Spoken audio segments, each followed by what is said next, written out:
the 23rd of November 2022, 60th parallel in Sweden, Tvååker Gård, 2 Oaks Farm. Then we know where and when we're at.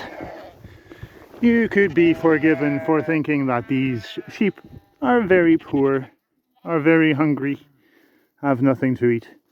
Nothing could be further from the truth. You'll be happy to learn. This video is for 2 main purposes. One, to show how incredibly effective these animals are at finding food in snow. Granted, there is only 5 centimeters or so of snow at the moment, but I can tell you from experience that they can be just as effective in 50 centimeters of snow, and that's the max we've had so far with sheep in the 3 winters that I've had them. We'll see if there is more coming this year.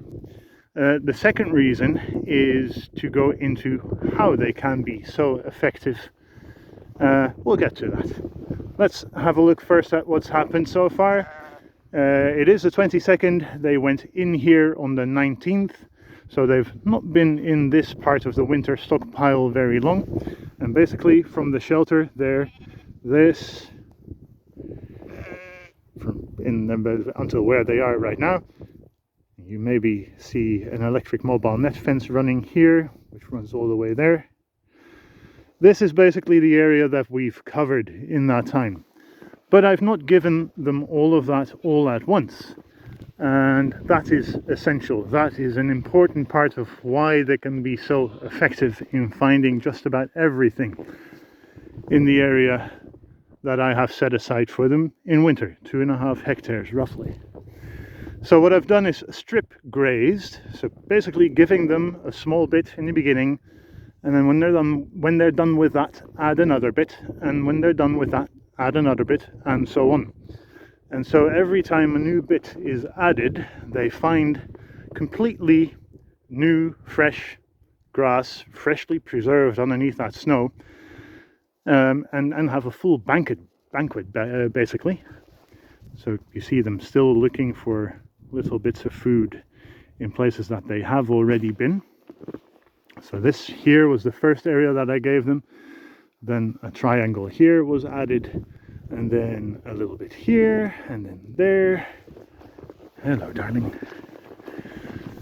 Yesterday I added this rectangle, which is now pretty much white. They have yesterday they ate everything that was in here, and now they've left it alone because obviously there isn't much left.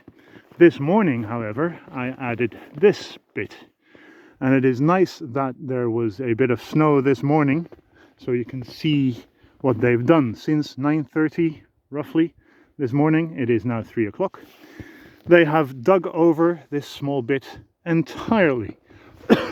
Obviously there is still snow, but they have dug everything over and exposed every bit of grass that there is. Exposed it, found it, but they haven't eaten everything yet, as you can clearly see. The initial excitement of me appearing drew them all to the fence, but now they're just going back to eating again, because there is a lot of food still there. There is enough food there to last them until tomorrow morning, and that is when I'll give them this. So this is how effectively they can find food. And again, they can do that with 50 centimeters of snow as well. I have seen them do it. So the second part of what I want to tell is going into the size of the bits that I give them.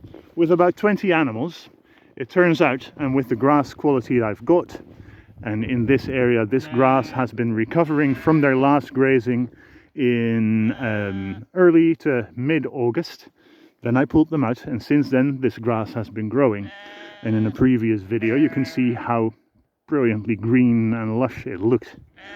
Not as high as in the height of summer, obviously, when it has been growing for a few months, but for a winter stockpile it is pretty damn good. And that's what they have exposed, that's what they found, that's what they've been eating. And almost all of that grass was green and very nutritious and very tasty. Had I given them, however, this whole area that we've so far worked since the 19th, all at once, would they have been able, even with their numbers, about 20, would they have been able to be as effective and methodical? I would say no. And I know that from experience as well, because the first winter I had 6 animals and I gave them paddocks way bigger than this. Last winter I had about 10 on average, and I gave them smaller paddocks but still much bigger than this, and they would dig obviously and find grass and eat it.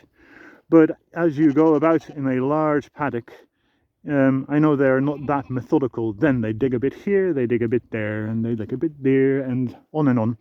And then you get a whole patchwork of dug over and not dug over. At some point, it starts taking too much energy to find the last undug areas, dig them over, and find a few more bites.